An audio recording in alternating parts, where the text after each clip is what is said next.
Hello friends, today we're going to study about the disk management.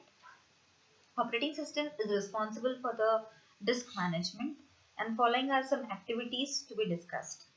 So disk formatting is one of the activities which are to be performed. This disk formatting can be of two types. First one is the physical formatting, or you can say as the low level formatting, and next one is the logical formatting.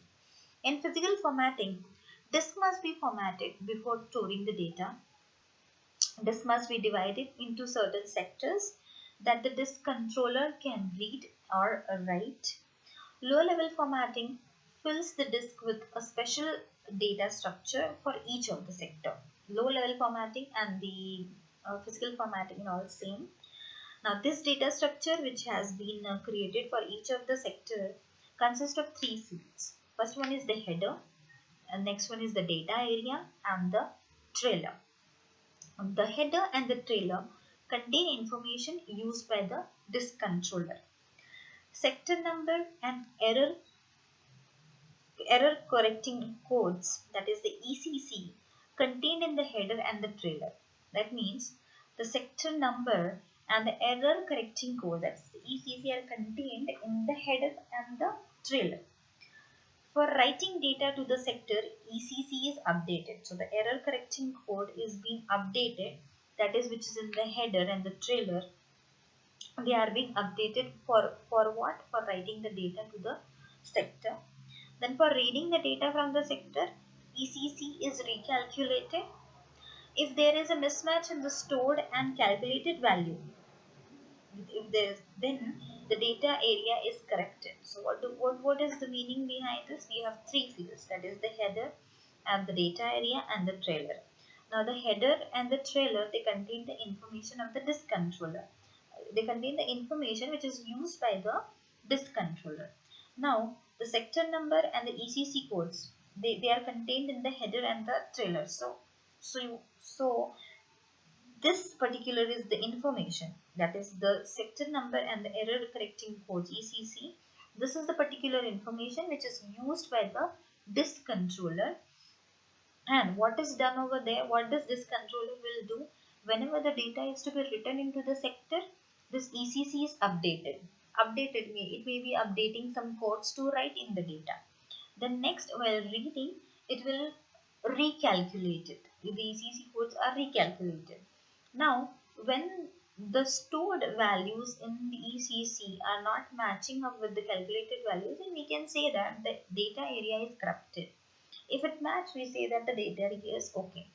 So the low level formatting is done at the factory level. That means you say, we always say a factory reset and all, everything will be erased off. The same thing is over here.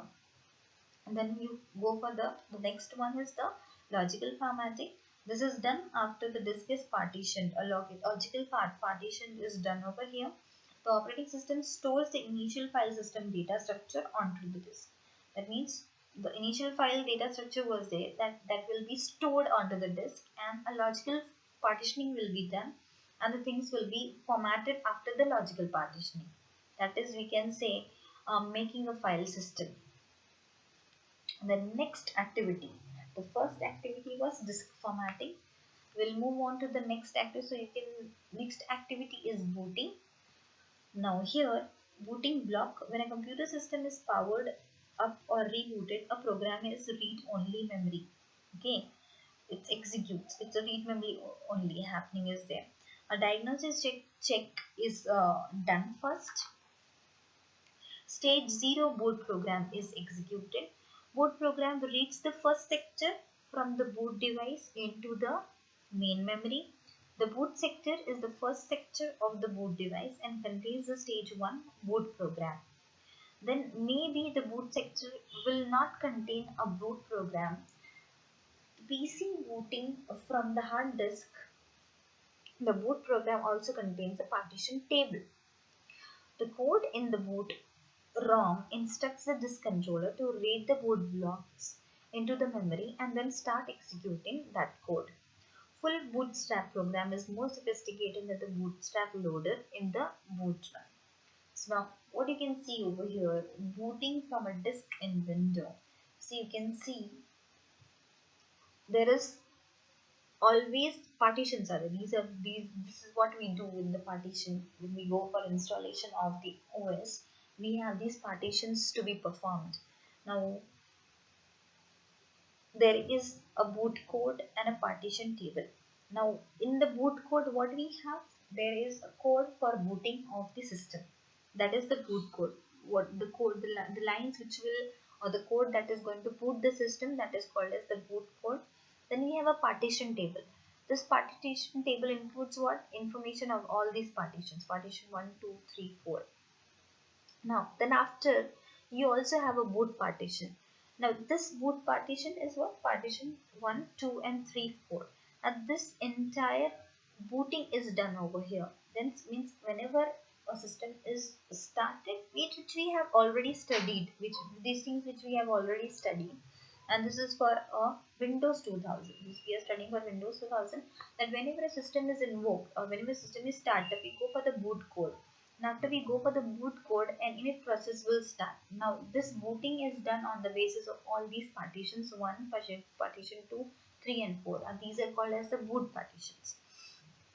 And this is what is said, that whenever a system is start or whenever we need to have a disk management, first of all we need to go with the booting. That is what is done. So this is all with the disk management. Then we have swap space management. A swap space use is depend upon the operating system. It is related to memory management of OS.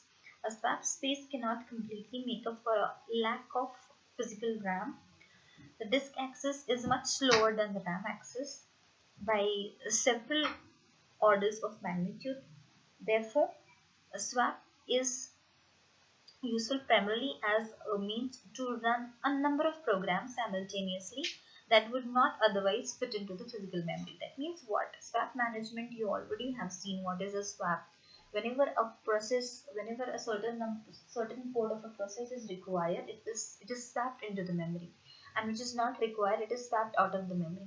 Again, when a process is required, it is swapped into the memory wherever the free locations are there. So there comes the role of virtual memory. A virtual memory and swap space allows a large process to run even if the process is only partially resident, as old pages may be swapped out. The amount of memory addressed may easily exceed RAM, as demand paging will ensure that the pages are reloaded if necessary. This all things we have studied initially, that we know that whatever is required, means what amount of process code is required, that is placed in, that is a swap into the memory, and that which is not required can be kept outside the memory. So this is one of the way of swapping management, that initially we used to swap in the entire program, but then when the virtual memory concept has come in, we have just given up the just a part of process or a part of process to be placed in the partially the process is placed into the memory, so that the work can be completely done without having the complete program into the what to say into the RAM. The Linux supports swap space in two forms: as a separate disk partition or a file somewhere on your existing Linux file system. So then we have a swap space location. The location of the swap space is a normal file system or a separate disk partition. So that's all with the disk management and the swap space management. You can study further for your better further. So if you need to have some more explanation on it. So thank you very much. Good day.